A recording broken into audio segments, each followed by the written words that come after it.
दोस्तों, क्या आपने कभी सोचा है कि एमएस वर्ड में पेज का साइज कैसे बदलते हैं? इसके अलावा मार्जिन कैसे सेट करते हैं? पेज को लैंडस्केप या पोर्ट्रेट में कैसे बदलते हैं? तो दोस्तों, यहाँ पर मैं आपकी जानकारी के लिए बता दूं कि ये सब कुछ पेज लेआउट टैब से होता है।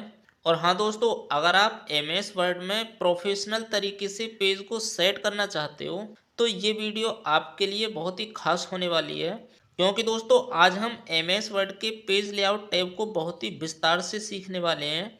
जैसे कि margin, orientation, size, columns, page break और बहुत कुछ बिल्कुल आसान भाषा हिंदी में। तो दोस्तों ये वीडियो आपको आखिर तक ज़रूर देखना है, क्योंकि आज के बाद आपका डॉक्यूमेंट बनाने का जो तरीका है वो एकदम प्रोफेशनल होने वाला है। तो दोस्तों यहाँ पर समय बिना गवाए करते हैं वीडियो को स्टार्ट। हेलो दोस्तों, नमस्कार, स्वागत है आप सभी लोगों का कंप्यूटर मास्टर चैनल की एक और नई वीडियो में। और दोस्तों, अगर आपको ये वीडियो यूज़फुल और इन्फॉर्मेटिव लगे तो प्लीज़ वीडियो को एक लाइक ज़रूर कर देना है।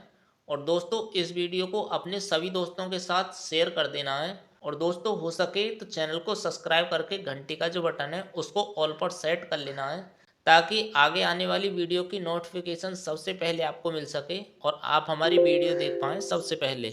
तो दोस्तों यहाँ पर सबसे पहले जान लेते हैं कि आखिर पेज लेआउट टैब को कितने भागों में बांटा गया है। तो दोस्तों यहाँ पर मैं आपकी जानकारी के लिए बता दूं कि पेज लेआउट टैब को टोटल 5 भागों में बांटा गया है। तो सबसे पहला जो भाग है वो है थीम्स, दूसरा जो भाग है वो है पेज सेटअप, और तीसरा भाग है इसका पेज बैकग्राउंड, और चौथा भाग है इसका पैराग्राफ, और पांचवा भाग है अरेंज। तो इस तरीके से पेज लेआउट टैब को टोटल 5 भागों में बांटा गया है। तो दोस्तों सबसे पहले बात करते हैं सबसे पहले वाले भाग की, यानी कि थीम्स वाले भाग की। तो दोस्तों इस थीम्स वाले बटन को समझाने के लिए इस तरीके से मैंने पहले ही एक थीम को यहाँ पर इंसर्ट करा लिया है, ताकि आपका समय खराब ना हो। और दोस्तों इसमें थोड़ा बहुत जो भी बदलाव करना है या जो भी चीज़ इसमें ऐड करनी है तो वो मैं यहाँ पर फटाफट से कर लेता हूँ। जैसे कि ये CPU लिखा हुआ है, इसको सेलेक्ट करता हूँ और सेलेक्ट करने के बाद में इसको बना लेता हूँ मैं सब हेडिंग। तो इस तरीके से मैंने लेवल 2 कर दिया है, तो ये सब हेडिंग बन चुकी है। उसके बाद यहाँ पर मैं एक शेप को भी इंसर्ट करा लेता हूँ, ताकि आपको हर एक चीज़ बहुत अच्छे से समझ आए। तो इस तरीके से मैं यहाँ पर एक शेप को भी इंसर्ट करा लेता हूँ। तो ये शेप मैंने इंसर्ट करा ली है, और शेप स्टाइल से यहाँ से कोई भी एक स्टाइल दे देते हैं। तो इस तरीके से ये वाली स्टाइल मैंने यहाँ पर अप्लाई कर दी है। अब चलते हैं पेज लेआउट टैब पर और बात करते हैं थीम्स वाले बटन के बारे में। तो दोस्तों यहाँ पर थीम्स वाले बटन को आप इस तरीके से समझिए पहले, कि मान लीजिए आपने इस तरीके से कोई थीम तैयार की हुई है और उस थीम में आप कोई भी करेक्शन करना चाहते हो या कोई बदलाव करना चाहते हो, तो दोस्तों उस कंडीशन में काम आता है हमारा थीम्स वाला बटन। तो किस तरीके से इसका इस्तेमाल करना है, तो सबसे पहले थीम्स वाले बटन के ऊपर क्लिक करना है। तो यहाँ पर आपको बहुत सारी थीम्स बनी बनाई मिल जाती हैं। तो आपको जो भी इसमें करेक्शन करना है या आपको जो भी इसमें बदलाव करना है तो आप यहाँ से बहुत ही आसानी से कर सकते हो। तो दोस्तों यहाँ पर आपको थोड़ा सा ध्यान से देखना है कि जैसे ही मैं अपने माउस को इन थीम्स के ऊपर लेके जाता हूँ तो हमारी थीम्स में क्या क्या बदलाव होते हैं। तो दोस्तों जैसे ही मैं दूसरी वाली थीम के ऊपर अपने माउस को लेके आया हूँ तो यहाँ पर इस तरीके की हमारी थीम्स हो चुकी है। उसके बाद आगे वाली थीम्स के ऊपर लेके जाता हूँ तो कुछ इस तरीके की हो चुकी है। तो बारी बारी से इस तरीके से आपको सभी थीम्स के ऊपर माउस को ले जाके देख लेना है कि हमारी थीम्स के अंदर क्या क्या बदलाव हो रहे हैं। तो आपको जिस तरीके की यहाँ पर थीम पसंद आती है तो आपको उस थीम के ऊपर एक बार क्लिक कर देना है, तो वो थीम उस तरीके की अप्लाई हो जाएगी। तो मान लीजिए इस वाली थीम्स को मुझे अप्लाई करना है, तो इस वाली थीम्स के ऊपर जैसे ही आप क्लिक करोगे तो क्लिक करने के बाद तो हमारी थीम्स कुछ इस तरीके की बन करके आ जाएगी। तो दोस्तों यहाँ से आप थीम्स वाले बटन को तो बहुत ही अच्छे से समझ गए होंगे। इसके बाद अब बात करते हैं अगले वाले बटन की, यानी कि कलर्स वाले बटन के बारे में। तो दोस्तों मान लीजिए कि आपको यहाँ से थीम्स में चेंजिंग नहीं करनी है, खाली आपको थीम्स के कलर चेंज करने हैं, यानी कि आपको थीम्स के कलर बदलने हैं। तो आप यहाँ पर कलर्स वाले बटन से बहुत ही आसानी से कलर चेंज कर सकते हो। तो जैसे आप कलर्स वाले बटन के ऊपर क्लिक करोगे तो क्लिक करने के बाद यहाँ पर आपको अलग अलग प्रकार के कलर देखने के लिए मिल जाएंगे। तो यहाँ पर दोस्तों आपको जिस तरीके का कलर अपनी थीम में अप्लाई करना है तो वो यहाँ से आपको सेलेक्ट कर लेना है। तो वो कलर आपकी थीम में अप्लाई हो जाएगा। तो मान लीजिए यहाँ पर मुझे ये वाला कलर अप्लाई करना है, तो इस कलर के ऊपर एक बार क्लिक कर लेता हूँ, तो वो कलर यहाँ पर बहुत ही आसानी से अप्लाई हो जाएगा। तो दोस्तों यहाँ पर आपको दिखाई दे रहा होगा कि थीम्स का लेआउट चेंज नहीं हुआ है बल्कि कलर चेंज हुआ है। इसके अलावा दोस्तों मान लीजिए कि आपको थीम्स का लेआउट चेंज नहीं करना है, ना ही आपको कलर चेंज करना है, केवल आपको इसका फ़ॉन्ट चेंज करना है, यानी कि फ़ॉन्ट का जो स्टाइल है वो चेंज करना है। तो आप वो भी बहुत ही आसानी से कर सकते हो। तो यहाँ पर फ़ॉन्ट वाला जो बटन है इसके ऊपर क्लिक करना है। तो यहाँ पर दोस्तों आपको अलग अलग फ़ॉन्ट के स्टाइल देखने के लिए मिल जाएंगे। तो यहाँ से आपको जो भी फ़ॉन्ट का स्टाइल पसंद आता है तो उसके ऊपर आपको क्लिक कर देना है। तो वो फ़ॉन्ट का स्टाइल यहाँ पर बहुत ही आसानी से अप्लाई हो जाएगा। इसके अलावा दोस्तों अगर मान लीजिए कि आपने जो भी शेप इंसर्ट कराई है, यानी कि ये वाली शेप मैंने इंसर्ट कराई है और इसमें मैं कोई इफ़ेक्ट डालना चाहता हूँ, तो दोस्तों उस कंडीशन में काम आता है हमारा इफ़ेक्ट्स वाला बटन। तो इसके ऊपर जैसे आप क्लिक करोगे तो यहाँ पर आपको अलग अलग इफ़ेक्ट देखने के लिए मिल जाएंगे। तो यहाँ से आपको जो भी इफ़ेक्ट पसंद आता है तो उसके ऊपर आपको क्लिक कर देना है, तो वो इफ़ेक्ट आपकी शेप के ऊपर अप्लाई हो जाएगा। तो दोस्तों यहाँ से आप थीम्स वाले भाग को बहुत ही आसानी से समझ गए होंगे। चलिए दोस्तों इतना समझने के बाद अब बात करते हैं पेज सेटअप वाले भाग के बारे में। तो दोस्तों पेज सेटअप वाले भाग में जितने भी बटन्स दिए गए हैं ये बहुत ही काम के बटन हैं और इसको आपको बहुत ही ध्यान से देखना है, क्योंकि दोस्तों जब भी आप MS वर्ड इस्तेमाल करते हो तो इस्तेमाल करते समय आपको पेज सेटअप करना ज़रूर आना चाहिए। तो सबसे पहले इसको मैं यहाँ से कर लेता हूँ डिलीट। तो डिलीट करने के बाद में कुछ टेक्स्ट को और इंसर्ट करा लेता हूँ। तो इंसर्ट कराने के लिए एक छोटा सा फॉर्मूला लगाना है, इक्वल प्रेस करना है, लिखना है RAND रैंड, उसके बाद ब्रैकेट ओपन ब्रैकेट क्लोज और उसके बाद अपने कीबोर्ड से एंटर बटन प्रेस कर देना है। तो प्रेस करने के बाद में इस तरीके से हमारे सामने कुछ लिखे लिखाए टेक्स्ट आ जाएंगे। तो दोस्तों सबसे पहले यहाँ पर ये समझते हैं कि मार्जिन किसे कहते हैं। तो दोस्तों यहाँ पर मैं आपकी जानकारी के लिए बता दूँ कि यहाँ पर जो मैंने ये टेक्स्ट को इंसर्ट कराया है, तो दोस्तों टेक्स्ट को इंसर्ट कराने के बाद में यहाँ पर आपको दिखाई दे रहा होगा कि सबसे ऊपर यानी कि टॉप में ये जो खाली स्थान छूटा हुआ है, इसके अलावा यहाँ पर आपको लेफ्ट में दिखाई दे रहा होगा कि यहाँ पर भी खाली स्थान छूटा हुआ है और राइट साइड में भी खाली स्थान छूटा हुआ है। इसके अलावा दोस्तों ये जो टेक्स्ट यहाँ पर लिखा हुआ है, अगर इसको मैं यहाँ पर पूरा कंप्लीट कर लेता हूँ, तो कंप्लीट करने के बाद में जिस तरीके से ऊपर खाली स्थान छूटा हुआ था, तो ठीक उसी तरीके से यहाँ पर बॉटम में भी खाली स्थान छूट जाएगा। तो इसे मैं आपको पहले यहाँ पर भर के दिखाता हूँ। तो भरने के लिए इस तरीके से यहाँ से पहले मैं इसको कर लेता हूँ सेलेक्ट करने के बाद में इसको कर लेता हूँ कॉपी, और कॉपी करने के बाद यहाँ पर मैं कर देता हूँ इसको पेस्ट। तो दोस्तों कॉपी करने के बाद में जैसे मैंने यहाँ पर पेस्ट किया है, तो पेस्ट करने के बाद यहाँ पर आपको दिखाई दे रहा होगा कि इस तरीके से यहाँ पर बॉटम में भी खाली स्थान बचा हुआ है। तो दोस्तों ये जो खाली स्थान छूटा हुआ है, तो इसी छूटे हुए खाली स्थान को ही मार्जिन बोला जाता है। क्या बोला जाता है? मार्जिन। तो दोस्तों यहाँ पर आप बहुत अच्छे से समझ गए होंगे कि मार्जिन किसे कहते हैं। इसके अलावा दोस्तों जैसे आप मार्जिन वाले बटन पर क्लिक करोगे, तो क्लिक करने के बाद यहाँ पर आपको अलग अलग मार्जिन देखने के लिए मिल जाएंगे। जैसे कि अभी जो यहाँ पर फ़िलहाल हमारे पेज पर अप्लाई है वो नैरो मार्जिन अप्लाई है, यानी कि टॉप में 1.27 सेंटीमीटर की मार्जिन छूटी हुई है। इसके अलावा सबसे नीचे यानी कि बॉटम में भी 1.27 सेंटीमीटर की मार्जिन छूटी हुई है, और लेफ्ट में भी 1.27 और राइट में भी 1.27 की मार्जिन छूटी हुई है। तो इसे अभी मैं आपको छोटा करके दिखाता हूँ। तो दोस्तों यहाँ पर अब आपको एकदम क्लियर दिखाई दे रहा होगा ऊपर टॉप में, बॉटम में, लेफ्ट में, राइट में किस तरीके से मार्जिन छूटी हुई है। इसके अलावा दोस्तों जैसे आप मार्जिन वाले बटन पर क्लिक करोगे, तो क्लिक करने के बाद यहाँ पर आपको मार्जिन के अलग अलग स्टाइल देखने के लिए मिल जाते हैं। जैसे कि अभी फ़िलहाल ये नैरो है, तो जैसे मैं इसको नॉर्मल करता हूँ, तो इसे मैं फ़िलहाल फिर से छोटा कर लेता हूँ। तो छोटा करने के बाद अब आपको यहाँ पर दिखाई दे रहा होगा कि पहले जो कम मार्जिन छूटी हुई थी, अब यहाँ पर मार्जिन जो है वो बढ़ चुकी है। तो दोस्तों यहाँ पर आपको बहुत सारे मार्जिन के स्टाइल देखने के लिए मिल जाएंगे। तो यहाँ पर आप अपने डॉक्यूमेंट के हिसाब से मार्जिन को सेट कर सकते हो। इसी में दोस्तों सबसे नीचे एक बटन और मिल जाता है कस्टम मार्जिन का। तो दोस्तों जैसे आप कस्टम मार्जिन वाले बटन पर क्लिक करोगे, तो क्लिक करने के बाद यहाँ पर आप खुद से भी अपने पेज के ऊपर मार्जिन सेट कर सकते हो। यानी कि मान लीजिए कि आपको यहाँ से कोई भी मार्जिन नहीं लेनी है, आपको खुद से अपने पेज के ऊपर मार्जिन सेट करनी है। तो आपको क्या करना है कि सिंपल आपको कस्टम मार्जिन वाले बटन के ऊपर क्लिक करना है। क्लिक करने के बाद यहाँ पर टॉप में आपको जितनी मार्जिन चाहिए तो टॉप में आपको उतनी मार्जिन सेट कर लेनी है। इसके अलावा बॉटम में जितनी मार्जिन चाहिए आपको तो बॉटम में वहाँ पर इतनी मार्जिन आपको टाइप कर देनी है। लेफ्ट में जितनी चाहिए उतनी टाइप कर देनी है और राइट में भी आपको जितनी मार्जिन चाहिए उतनी आपको टाइप कर देनी है।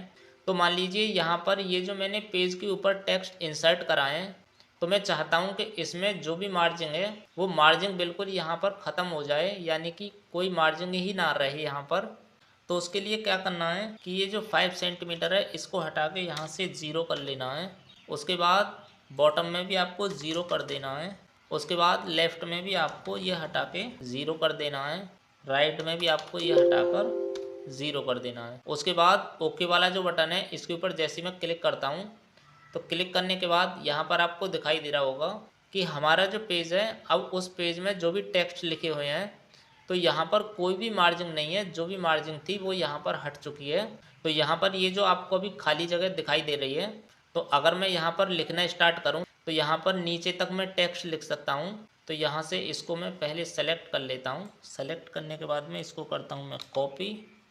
कॉपी करने के बाद में इसको मैं यहाँ पर कर देता हूँ पेस्ट। तो अभी आपको दिखाई दे रहा होगा कि यहाँ पर नीचे तक बिल्कुल हमारे टेक्स्ट लिखे हुए हैं और यहाँ पर कोई भी मार्जिन नहीं है। तो इसको भी मैं अभी आपको बड़ा करके दिखाता हूँ। तो इस तरीके से यहाँ पर आपको दिखाई दे रहा होगा कि हमारे जो टेक्स्ट हैं उसमें कोई भी मार्जिन छूटी हुई नहीं है, वो मार्जिन बिल्कुल ख़त्म हो चुकी है। तो इस तरीके से दोस्तों आप मार्जिन वाले बटन से खुद से भी मार्जिन सेट कर सकते हो और यहाँ पर मार्जिन के जो स्टाइल हैं इनसे भी आप मार्जिन सेट कर सकते हो। तो इसको फ़िलहाल मैं कर लेता हूँ नैरो। तो नैरो करने के बाद में जो हमारी यहाँ पर पहले मार्जिन छूटी हुई थी तो वही मार्जिन अब यहाँ पर आ चुकी है। तो इस तरीके से दोस्तों आप मार्जिन वाले बटन को बहुत ही अच्छे से समझ गए होंगे। इसी में दोस्तों अगला बटन दिया हुआ है ओरिएंटेशन। तो इसके ऊपर जैसे आप क्लिक करोगे तो क्लिक करने के बाद यहाँ पर आपको दो तरीके के पेज देखने के लिए मिल जाते हैं। एक तो है पोर्ट्रेट। पोर्ट्रेट यानी कि आपको इस तरीके से खड़ा हुआ ये पेज दिखाई दे रहा होगा। इसे फ़िलहाल मैं अभी छोटा करके दिखाता हूँ। इस तरीके से ये आपको दो पेज खड़े दिखाई दे रहे होंगे। तो ये फ़िलहाल पोर्ट्रेट में है और जैसे ही मैं इसको लैंडस्केप करता हूँ तो लैंडस्केप करने के बाद में अभी आपको दिखाई दे रहा होगा कि ये जो पेज हैं वो लेटे हुए आपको दिखाई दे रहे होंगे। तो ये जो लेटे हुए पेज हैं इसको बोलते हैं लैंडस्केप और खड़ा हुआ जो पेज होता है उसको बोलते हैं पोर्ट्रेट। तो दोस्तों इन दोनों बटन की सहायता से आप अपने पेज को खड़ा यानी कि पोर्ट्रेट कर सकते हो और लेटा हुआ यानी कि लैंडस्केप भी कर सकते हो। इसके अलावा दोस्तों जब आप प्रिंट निकलवाने जाते हो तो आपने कभी कभी देखा होगा कि कोई पेज जो प्रिंट होके आता है वो पोर्ट्रेट में आता है यानी कि खड़े में प्रिंट होके आता है और कुछ जो पेज प्रिंट होके आते हैं वो लैंडस्केप आते हैं। जैसे कि आपने सर्टिफिकेट वगैरह में देखा होगा वो लैंडस्केप में आती हैं ज़्यादातर। तो दोस्तों ये सब आपके डॉक्यूमेंट के ऊपर निर्भर करता है कि आपका डॉक्यूमेंट लेटा हुआ प्रिंट होगा या खड़ा हुआ प्रिंट होगा।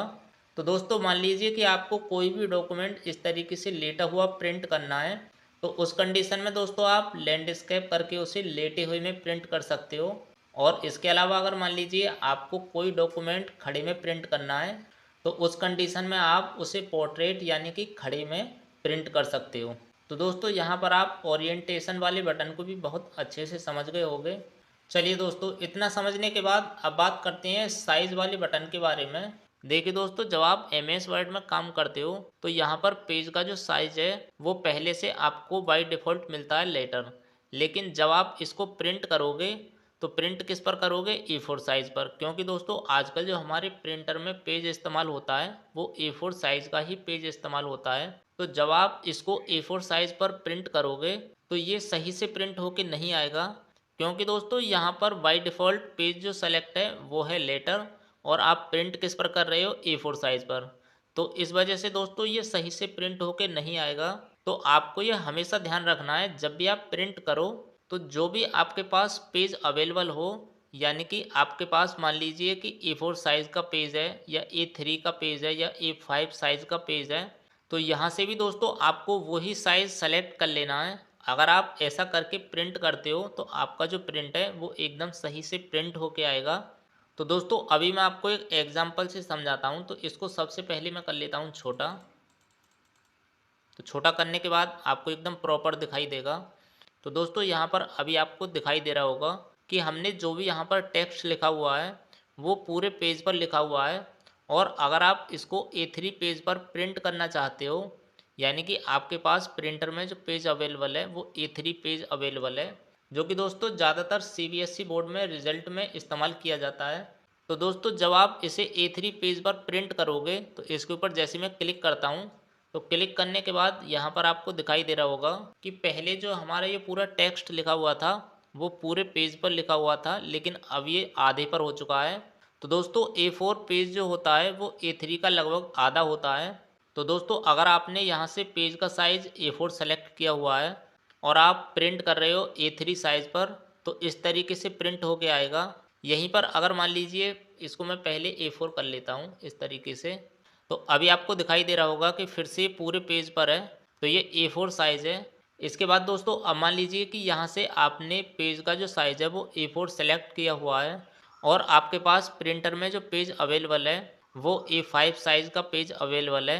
तो जब आप इसको A5 पर प्रिंट करोगे तो यहाँ से जैसे ही मैं A5 पर क्लिक करता हूँ, तो क्लिक करने के बाद अब आपको दिखाई दे रहा होगा कि पहले ये जो मैटर लिखा हुआ था पूरे एक पेज पर लिखा हुआ था, लेकिन जैसे ही मैंने A5 पर क्लिक किया है तो ये 2 पेज पर मैटर आ चुका है। तो दोस्तों A5 पेपर साइज जो होता है वो A4 का लगभग आधा होता है। तो दोस्तों जब भी आप प्रिंट करो तो प्रिंट करते समय ये बात आपको हमेशा ध्यान रखनी है कि जो भी आपके पास पेज अवेलेबल है प्रिंटर में वही आपको यहाँ से भी सेलेक्ट करना है। अगर आप ऐसा करके प्रिंट करते हो तो आपका जो प्रिंट है वो एकदम सही से प्रिंट होके आएगा। तो आई होप दोस्तों इसे भी आप बहुत अच्छे से समझ गए होंगे। तो इसे मैं कर लेता हूँ बड़ा। इसी में दोस्तों अगला बटन दिया हुआ है कॉलम्स का। तो दोस्तों इस बटन की सहायता से आप अपने टेक्स्ट को कॉलम में कन्वर्ट कर सकते हो। आपको 1 कॉलम में, 2 कॉलम में या 3 कॉलम में कन्वर्ट करना है तो आप इसे कन्वर्ट कर सकते हो। तो किस तरीके से बदलना है, तो जैसे ही आप कॉलम्स वाले बटन के ऊपर क्लिक करोगे तो क्लिक करने के बाद यहाँ पर 1 कॉलम, 2 कॉलम, 3 कॉलम इस तरीके से कॉलम लिखे हुए हैं। देखिए दोस्तों अभी जो ये टेक्स्ट लिखा हुआ है यानी कि ये जितना भी मैटर लिखा हुआ है ये 1 कॉलम में लिखा हुआ है।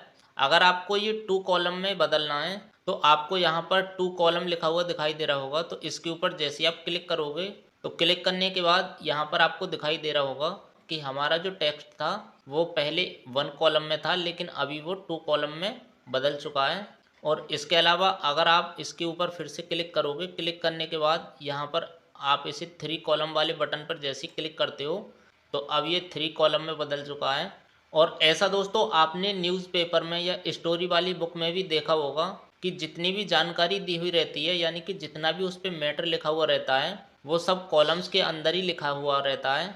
तो इस तरीके से दोस्तों आप अपने टेक्स्ट को अगर कॉलम में बदलना चाहते हो तो आप इस तरीके से कॉलम में बदल सकते हो। इसके बाद फिर से मैं कॉलम वाले बटन पर क्लिक करता हूँ।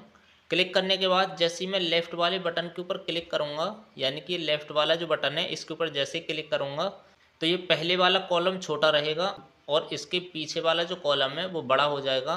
तो इसके ऊपर जैसे ही मैं क्लिक करता हूँ तो क्लिक करने के बाद यहाँ पर आपको दिखाई दे रहा होगा कि हमारा पहला वाला जो कॉलम है वो छोटा है और इसके पीछे वाले जो कॉलम है यानी कि राइट साइड वाले जो कॉलम है वो बड़े कॉलम है। इसी में दोस्तों अगला बटन है राइट वाला। तो इसके ऊपर जैसे ही मैं क्लिक करूँगा तो ये राइट वाले जो कॉलम है ये छोटे हो जाएंगे और लेफ़्ट वाले जो कॉलम है वो बड़े हो जाएंगे। तो इसके ऊपर जैसे ही मैं क्लिक करता हूँ तो क्लिक करने के बाद राइट वाला जो कॉलम है वो छोटा है और लेफ़्ट वाला जो कॉलम है वो बड़ा हो चुका है। अभी दोस्तों आप एक चीज़ देखिए कि जैसे मैं इस पर क्लिक करता हूँ तो क्लिक करने के बाद 1 2 3 इस तरीके से यहाँ पर 3 कॉलम के ही ऑप्शन दिए हुए हैं। अगर मान लीजिए कि आपको इससे ज़्यादा कॉलम बनाने हैं तो आप इससे ज़्यादा भी कॉलम बना सकते हो। तो सबसे पहले मैं इसे कर लेता हूँ 1 कॉलम। 1 कॉलम करने के बाद फिर से कॉलम्स वाले बटन पर क्लिक करना है। क्लिक करने के बाद मोर कॉलम्स का जो बटन है इसके ऊपर क्लिक करना है। क्लिक करने के बाद यहाँ पर नंबर ऑफ़ कॉलम में आपको जितने कॉलम यहाँ पर लेने हैं तो उतने कॉलम आपको यहाँ पर या तो टाइप कर लेने हैं या यहाँ पर आपको 2 बटन दिखाई दे रहे होंगे, अप वाला और डाउन वाला। तो जैसे आप अप वाले पर क्लिक करोगे तो यहाँ पर कॉलम बढ़ने चालू हो जाएंगे, यानी कि 1 2 3 4 5 जितने भी आपको कॉलम बनाने हैं। तो मान लीजिए कि मुझे 5 कॉलम बनाने हैं तो मैंने यहाँ पर 5 सेलेक्ट कर लिया है उसके बाद स्पेसिंग आपको कितनी रखनी है तो आप स्पेसिंग भी यहाँ से सेट कर सकते हो। तो अभी जो यहाँ पर स्पेसिंग है पांचों कॉलम में वो 1.27 सेंटीमीटर की है। अगर आप इसको बढ़ाना चाहते हो तो अप और डाउन दो बटन दिए हुए हैं। तो जैसे मैं अप के ऊपर क्लिक करता हूँ तो यहाँ पर आपको प्रीव्यू में भी दिखाई दे रहा होगा किस तरीके से स्पेसिंग बढ़ रही है। उसके बाद ओके वाला जो बटन है इसके ऊपर जैसे मैं क्लिक करता हूँ तो क्लिक करने के बाद यहाँ पर आपको दिखाई दे रहा होगा। तो अभी मैं इसको आपको छोटा करके दिखाता हूँ। तो अब यहाँ पर आपको एकदम साफ साफ दिखाई दे रहा होगा कि पहले जो ये 1 कॉलम में टेक्स्ट लिखा हुआ था अब वो 5 कॉलम में टेक्स्ट कन्वर्ट हो चुका है। यानी कि इस टेक्स्ट के अब 5 कॉलम हो चुके हैं। पहला ये, दूसरा ये, तीसरा ये, चौथा ये, पांचवा ये। तो इस तरीके से इसके 5 कॉलम हो चुके हैं। इसके अलावा दोस्तों आपको एक चीज़ और समझनी है कि मान लीजिए एमएस वर्ड में हमने 2 पेज इंसर्ट कराए हुए हैं और दोनों में हमने टेक्स्ट लिखे हुए हैं। और मान लीजिए कि पहला वाला जो पेज है उसमें हमें कॉलम नहीं चाहिए, यानी कि हमें कॉलम उसमें नहीं लेने हैं, बल्कि दूसरा वाला जो पेज है उसमें हमको कॉलम बनाने हैं। तो वो काम भी आप कॉलम्स वाले बटन से बहुत ही आसानी से कर सकते हो। तो कैसे करना है तो सबसे पहले मैं इसे कर लेता हूँ 1 कॉलम। 1 कॉलम करने के बाद यहाँ से इसे मैं कर लेता हूँ कॉपी। तो इस तरीके से दोस्तों समझ लीजिए कि ये पहला पेज है और ये दूसरा पेज है और हमको पहले पेज में कोई कॉलम नहीं बनाना है बल्कि दूसरे वाले पेज में हमको कॉलम बनाने हैं। तो वो काम भी आप बहुत आसानी से कर सकते हो। तो कैसे करना है तो जिस भी पेज में आपको कॉलम बनाने हैं तो उस पेज के आपको सभी टेक्स्ट को इस तरीके से पहले सेलेक्ट कर लेना है। सेलेक्ट करने के बाद में कॉलम्स वाले बटन के ऊपर क्लिक करना है और आपको जितने भी कॉलम्स बनाने हैं 1 कॉलम तो ये है ही, अगर आपको 2 कॉलम 3 कॉलम बनाने हैं या इससे ज़्यादा कॉलम बनाने हैं तो आप बहुत ही आसानी से बना सकते हो। तो इसमें मैं अभी आपको 2 कॉलम बना के दिखाऊंगा। तो 2 कॉलम वाले बटन पे जैसे आप क्लिक करोगे तो क्लिक करने के बाद यहाँ पर आपको दिखाई दे रहा होगा कि पहला वाला जो पेज है उसमें कोई भी कॉलम बन के नहीं आया है, बल्कि दूसरा वाला जो पेज है उसमें 2 कॉलम बन के आ चुके हैं। पहला कॉलम ये है और दूसरा कॉलम ये है। तो इस तरीके से भी आप कॉलम्स वाले बटन का इस्तेमाल कर सकते हो। तो दोस्तों इसे भी आप बहुत अच्छे से समझ गए होंगे। तो इसे फ़िलहाल मैं कर लेता हूँ पहले जैसा। तो इसे करते हैं Ctrl Z और इसे कर लेता हूँ मैं बड़ा। तो चलिए दोस्तों इसके बाद अब बात कर लेते हैं ब्रेक्स वाले बटन के बारे में, जो कि दोस्तों बहुत ही काम आने वाला बटन है। तो दोस्तों जैसे आप इसके ऊपर क्लिक करोगे तो क्लिक करने के बाद यहाँ पर आपको और भी बटन देखने के लिए मिल जाएंगे, जैसे कि page break, column break, text wrapping. तो चलिए इनके बारे में एक एक करके जान लेते हैं। तो सबसे पहले जान लेते हैं पेज ब्रेक वाले बटन के बारे में। तो दोस्तों मान लीजिए कि हमें यहाँ पर इस वाले पेज पर सिर्फ यहीं तक अपना मैटर लिखना था और इससे नीचे वाला जो मैटर है ये हमें दूसरे वाले पेज पर लिखना था। लेकिन हमसे गलती क्या हुई कि हमने एक ही पेज पर ये सारा मैटर लिख दिया। अब ऐसे में दोस्तों यहाँ से ये नीचे वाला जो मैटर है ये हमें दूसरे पेज पर लिखना है। तो दोस्तों अगर इसको लिखने लगे तो काफ़ी टाइम लग जाएगा। तो दोस्तों सिंपल आपको क्या करना है कि जहाँ से भी आपको अपने पेज को ब्रेक करना है तो वहाँ पर पहले आपको एक बार क्लिक कर लेना है। तो मान लीजिए कि यहाँ से पेज ब्रेक करना है, लुक जो लिखा हुआ है यहाँ तक ये पेज ब्रेक करना है। यहाँ से नीचे वाला जो मैटर है ये दूसरे पेज पर लिखना है। तो ऐसे में क्या करना है कि ब्रेक्स वाले बटन के ऊपर क्लिक करना है। क्लिक करने के बाद पेज ब्रेक वाला जो बटन है इसके ऊपर जैसे आप क्लिक करोगे तो क्लिक करने के बाद अभी मैं आपको इसे पहले छोटा करके दिखाता हूँ। तो दोस्तों यहाँ पर आपको दिखाई दे रहा होगा कि यहाँ पर लुक जो लिखा हुआ है, लुक से नीचे वाला जो मैटर है अब ये दूसरे वाले पेज पर आ चुका है और यहाँ पर ये मैटर सिर्फ यहीं तक लिखा हुआ है। तो दोस्तों अगर आप भी अपने पेज को इस तरीके से ब्रेक करना चाहते हो तो आप पेज ब्रेक वाले बटन से बहुत ही आसानी से ब्रेक कर सकते हो। इसके बाद अब बात करते हैं कॉलम वाले बटन के बारे में। तो इसे मैं फ़िलहाल कर लेता हूँ Ctrl Z। Ctrl Z करने के बाद में इसे कर लेता हूँ मैं थोड़ा छोटा, और छोटा करने के बाद इसे मैं कर देता हूँ यहाँ से नीचे से पूरा सेलेक्ट करने के बाद में डिलीट, और इसे मैं कर लेता हूँ 2 कॉलम। तो दोस्तों इसको आपको बहुत ही ध्यान से समझना है। तो दोस्तों एग्जाम्पल के लिए मान लीजिए कि इस वाले कॉलम में सिर्फ मुझे यहीं तक मैटर लिखना था और अब मैं चाहता हूं कि दूसरे वाले कॉलम में मैटर लिखना स्टार्ट करूं। अब मैं अपने माउस से यहां पर दूसरे वाले कॉलम में कितना भी क्लिक करूं लेकिन अब यहां पर कर्सर नहीं आएगा। तो दोस्तों क्यों नहीं आएगा तो इसमें कंडीशन दोस्तों ये है कि जब तक इस वाले मैटर को मैं बिल्कुल एंड तक ना लिख दूं हम दूसरे वाले कॉलम में नहीं आ पाएंगे। या दोस्तों मैं एंटर बटन इस तरीके से क्लिक कर करके और नीचे आने के बाद जब हम दूसरे वाले कॉलम में आ सकते हैं, जो कि दोस्तों इसमें काफ़ी ज़्यादा समय लगेगा। तो दोस्तों इस कंडीशन में आपको क्या करना है कि अपने कर्सर को यहीं पर रहने देना है जहाँ पर है।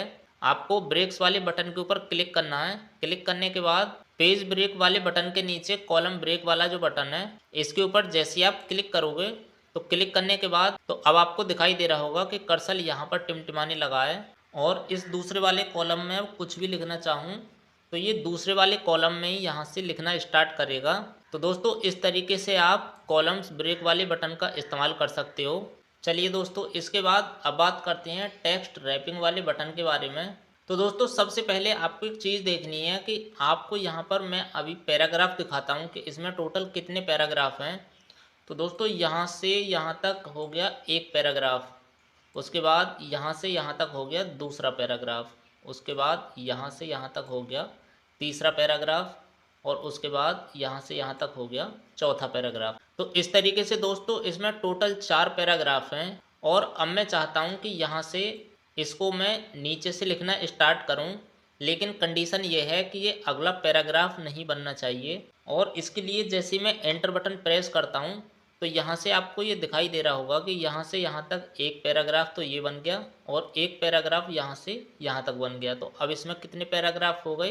5 पैराग्राफ। किस तरीके से? एक पैराग्राफ ये, दूसरा पैराग्राफ यहाँ से यहाँ तक, तीसरा पैराग्राफ यहाँ से यहाँ तक, चौथा पैराग्राफ यहाँ तक, और ये 5वां पैराग्राफ यहाँ तक। लेकिन अभी मैंने आपको क्या कंडीशन बताई थी कि यहाँ से ये मुझे नीचे से लिखना है, लेकिन कंडीशन ये है कि इसमें पैराग्राफ नहीं बनना चाहिए। तो दोस्तों उस कंडीशन में आपको क्या करना है, ब्रेक्स वाले बटन के ऊपर क्लिक करना है और टेक्स्ट रैपिंग वाला जो बटन है इसके ऊपर जैसे ही आप क्लिक करोगे तो क्लिक करने के बाद यहाँ पर देखोगे कि होम टैब यहाँ से यहाँ तक ये पैराग्राफ बन गया है और इसी के नीचे यहाँ से ये इसने लिखना स्टार्ट किया और यहाँ तक लिख दिया। और यही काम दोस्तों हम एंटर बटन से कर रहे थे तो यहाँ पर ये अलग पैराग्राफ बन गया था, लेकिन अभी आपको यहाँ पर ये दिखाई दे रहा होगा कि ये इसी का हिस्सा लग रहा है, ये अलग से पैराग्राफ नहीं लग रहा है। तो दोस्तों इस तरीके का काम अगर आपको करना है तो यहाँ पर आप टेक्स्ट रैपिंग वाले बटन से कर सकते हो। और वैसे दोस्तों ये ज़्यादा काम का बटन नहीं है, फिर भी मैंने आपको ये बता दिया। इसी में दोस्तों अगला बटन दिया हुआ है नेक्स्ट पेज। तो दोस्तों इस बटन की सहायता से आप एक नया पेज ले सकते हो। तो दोस्तों मान लीजिए एग्जाम्पल के लिए कि यू कैन आल्सो फॉर्मेट जो लिखा हुआ है, यहाँ से हमें एक नया पेज लेना है। तो आपको सबसे पहले इसके आगे क्लिक कर देना है, यानी कि आपका कर्सर जहाँ पर भी क्लिक रहेगा वहीं से जो है नया पेज इंसर्ट हो जाएगा। तो ब्रेक्स वाले बटन के ऊपर क्लिक करना है। क्लिक करने के बाद नेक्स्ट पेज जो लिखा हुआ है इसके ऊपर जैसे आप क्लिक करोगे तो क्लिक करने के बाद अब आपको यहाँ पर दिखाई दे रहा होगा यू कैन आल्सो फॉर्मेट, ये जो लिखा हुआ है यहाँ से एक ये नया पेज बन चुका है और यहाँ से एक ये पहले ही पेज था, लेकिन अब ये यहाँ पर दूसरा पेज बन चुका है। तो दोस्तों इस तरीके से आप नेक्स्ट पेज वाले बटन का इस्तेमाल कर सकते हो। चलिए दोस्तों इतना समझने के बाद अब बात करते हैं कंटिन्यूस वाले बटन के बारे में। तो दोस्तों इसको भी आपको थोड़ा ध्यान से समझना है। अगर आप थोड़ा सा ध्यान दोगे तो आप बहुत ही अच्छे से समझ जाओगे। तो इसे फ़िलहाल मैं कर लेता हूँ Ctrl+Z और इसको मैं यहाँ से कर लेता हूँ डिलीट। देखिए दोस्तों अब मैं आपको एक छोटा सा एग्जाम्पल दे के समझाता हूँ कि मान लीजिए यहाँ से और यहाँ तक का जो ये डेटा लिखा हुआ है इसका मैं चाहता हूँ कि अलग सेक्शन बने, और इससे ऊपर वाला जो डेटा है यहाँ से और यहाँ तक का जो ये डेटा है, यहाँ से यहाँ तक का जो ये डेटा है इसका अलग सेक्शन बने। लेकिन दोस्तों कंडीशन ये है कि ये 2 पेज में नहीं होने चाहिए बल्कि एक ही पेज में इसके 2 सेक्शन बनाने हैं। यानी कि ऊपर वाला जो ये डेटा लिखा हुआ है इसमें मैं कुछ भी अप्लाई करूं तो इसके लिए अलग मुझे करना पड़े, और नीचे वाला जो डेटा है इसका जो मैं सेक्शन बनाऊं तो इसके लिए मुझे अप्लाई करने के लिए कुछ अलग करना पड़े। लेकिन दोस्तों कंडीशन ये है कि ये 2 पेज में डिवाइड नहीं होने चाहिए बल्कि एक ही पेज में रह के करना है। तो दोस्तों उसके लिए क्या करना है कि सबसे पहले इस डेटा को मैं कर लेता हूँ सेलेक्ट करने के बाद में ब्रेक्स वाले बटन के ऊपर क्लिक करना है और यहाँ कंटिन्यूस वाला जो बटन है इसके ऊपर जैसे मैं क्लिक करता हूँ तो क्लिक करने के बाद अभी मैं आपको एक चीज़ दिखाता हूँ कि ये ऊपर वाला जो ये डेटा यहाँ तक लिखा हुआ है तो इस वाले डेटा में मैं जो भी अप्लाई करूँगा केवल वो ऊपर वाले डेटा में ही अप्लाई होगा और नीचे वाले डेटा में अप्लाई नहीं होगा। अगर नीचे वाले डेटा में अप्लाई करना है तो उसके लिए मुझे अलग करना पड़ेगा। अभी मैं आपको दिखाता हूँ कि जैसे ही मैं कर्सर को ऊपर रखता हूँ और ऊपर रखने के बाद यहाँ पर कॉलम्स वाले बटन पर क्लिक करता हूँ और जैसे यहाँ पर मैं 2 कॉलम करता हूँ तो यहाँ पर आपको दिखाई दे रहा होगा कि ऊपर वाला जो सेक्शन है केवल उसी में 2 कॉलम बने हैं और ये नीचे वाला जो सेक्शन है इसमें कुछ भी अप्लाई नहीं हुआ है। और अगर इसमें अप्लाई करना है तो उसके लिए फिर से मुझे नीचे वाले सेक्शन पर एक बार क्लिक कर देना है और उसके बाद जैसे ही मैं कॉलम्स वाले बटन के ऊपर क्लिक करता हूँ और यहाँ पर मैं ये लेफ्ट वाला जो बटन है इसके ऊपर जैसे मैं क्लिक करता हूँ तो क्लिक करने के बाद यहाँ पर आपको दिखाई दे रहा होगा कि ये केवल नीचे वाला जो सेक्शन है इसी में अप्लाई हुआ है, ऊपर वाले में अप्लाई नहीं हुआ है। तो इस तरीके से दोस्तों इसकी एक ही पेज में 2 सेक्शन बन चुके हैं। तो दोस्तों इस तरीके से अगर मान लीजिए कि आपको एक ही पेज में 2 सेक्शन बनाने हैं तो आप कंटिन्यूस वाले बटन का इस्तेमाल कर सकते हो। और इसके अलावा अगर आपको 2 पेज में अलग अलग सेक्शन बनाने हैं पेज ब्रेक करने के बाद तो आप पेज ब्रेक वाले बटन का इस्तेमाल कर सकते हो। चलिए दोस्तों इसके बाद अब बात करते हैं इवन पेज और ओड पेज वाले बटन के बारे में। तो दोस्तों इवन पेज क्या होता है? तो दोस्तों जैसे कि आपने इवन नंबर और ओड नंबर के बारे में तो सुना ही होगा। तो इवन नंबर होता है 2, 4, 6, 8, 10, 12, 14 और ओड नंबर जो होते हैं 1, 3, 5, 7, 9, 11, 13। तो इस तरीके से जो विषम संख्याएं होती हैं वो होती हैं ओड नंबर और सम संख्याएं जो होती हैं वो होती हैं इवन नंबर। तो अगर आप इवन पेज वाले बटन पर क्लिक करोगे तो आपको सम संख्या वाला जो पेज है उस पर रीडायरेक्ट किया जाएगा, यानी कि आप पहले 2 नंबर वाले पेज पर जाओगे, उसके बाद 4 नंबर वाले पेज पर जाओगे, उसके बाद फिर अगर आप एक बार और क्लिक करते हो तो 6 नंबर वाले पेज पर रीडायरेक्ट हो जाओगे। उसके बाद फिर अगर आप एक बार और क्लिक करते हो तो आप 8 नंबर पेज पर रीडायरेक्ट हो जाओगे। उसी तरीके से अगर आप ओड पेज वाले बटन पर क्लिक करते हो तो आप पहले 1 नंबर वाले पेज पर रीडायरेक्ट किए जाओगे, उसके बाद फिर से एक बार और क्लिक करते हो तो 3 नंबर वाले पेज पर रीडायरेक्ट हो जाओगे, उसके बाद फिर से एक बार और क्लिक करते हो तो 5 नंबर वाले पेज पर रीडायरेक्ट हो जाओगे, उसके बाद फिर से एक बार और क्लिक करते हो तो 7 नंबर वाले पेज पर रीडायरेक्ट हो जाओगे। तो इस तरीके से दोस्तों इवन पेज और ओड पेज बटन का इस्तेमाल किया जाता है। और वैसे दोस्तों ये ज़्यादा काम के बटन नहीं है, फिर भी आपको मैंने ये मोटा मोटी बता दिया है ताकि आपको अच्छे से पता चल जाए। तो दोस्तों मैं आशा करूँगा कि एमएस वर्ड के पेज लेआउट टैब में मैंने आपको यहाँ तक जितना भी बताया है आप बहुत अच्छे से समझ रहे होंगे। और दोस्तों एमएस वर्ड का जो पेज लेआउट टैब है इसके ऊपर पूरे मैंने 1 घंटे से ऊपर की कंप्लीट वीडियो बनाई है। तो दोस्तों उस 1 घंटे से ऊपर की वीडियो को मैं एक साथ अपलोड नहीं कर सकता क्योंकि दोस्तों वीडियो काफ़ी ज़्यादा बड़ी हो जाएगी। तो इस वजह से दोस्तों पेज लेआउट टैब की जो वीडियो है उसको मैंने 2 पार्ट में डिवाइड किया है। ये पार्ट ए है और अगला जो पार्ट आएगा वो पार्ट बी आएगा। तो दोस्तों आज की वीडियो यहीं तक। अगर आपको ये जानकारी पसंद आई हो तो वीडियो को लाइक करें, चैनल को सब्सक्राइब करें और हाँ दोस्तों बेल आइकन को ऑल पर ज़रूर सेट कर लें ताकि आगे आने वाली वीडियो की नोटिफिकेशन सबसे पहले आपको मिल सके और आप हमारी वीडियो देख पाएँ सबसे पहले। और दोस्तों अगले पार्ट में हम इससे जुड़ी और भी महत्वपूर्ण बातें जानेंगे। मिलते हैं अगली वीडियो में, तब तक के लिए धन्यवाद।